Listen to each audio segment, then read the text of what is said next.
যে এদেশে যে তরুণ সমাজ এবং যে যুব সমাজ, এই তরুণ এবং যুব সমাজকে আমরা যদি গড়ে তুলতে পারি তাহলেই একটা সমৃদ্ধ বাংলাদেশ হবে।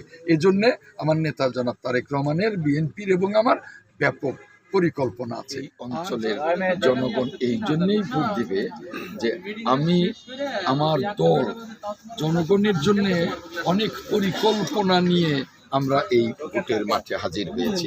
যেমন একটা পরিকল্পনা হলো ফ্যামিলি কার্ড, একটা পরিকল্পনা হলো কৃষি কার্ড, একটা পরিকল্পনা হলো 1 কোটি কর্মসংস্থান তৈরি করা। আর আমার এখানকার স্থানীয় পরিকল্পনা হলো এই সখীপুরে 2.5 লক্ষ ভোটার, এই সখীপুরের একটা প্রাণের দাবি, আটিয়া বন অধ্যাদেশের মাধ্যমে তাদেরকে যে নির্যাতন করা হচ্ছে, সেই বন অধ্যাদেশের এই নির্যাতন থেকে তাদেরকে মুক্তি দেয়া।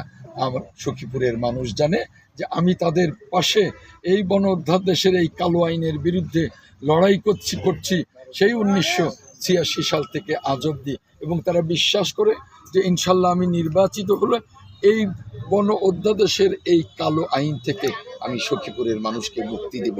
সেজন্যে সখীপুরের মানুষ এবং বাসাইলের মানুষ আমার সাথে আছে, আমাকে ইনশাল্লাহ তারা ভোট দেবে। আর সখীপুর বাসাইলের মানুষ চান আগামী দিনের উন্নয়ন, সেজন্যেই তারা একজন নিজের লোক এবং একজন রাজনৈতিক কর্মীকে তারা বেছে নেবেন।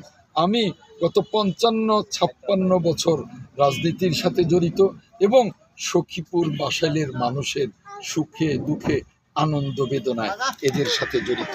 কাজেই সখীপুরের মানুষ মনে করে যে আমি অ্যাডভোকেট আহমেদ আজম খান তাদের আপন মানুষ, তাদের ঘনিষ্ঠ মানুষ, সুখে দুঃখে তাদের পাশে আছি, সেজন্যে তারা আমাকে ভোট দেবার জন্য ইনশাল্লাহ মুখিয়ে আছে। নারীদের অধিকার রক্ষায় আপনার যেভাবে সিদ্ধান্ত নেবে সেভাবে এখানে গণভোট এবং দলীয় ভোট দুটো ব্যালট থাকবে।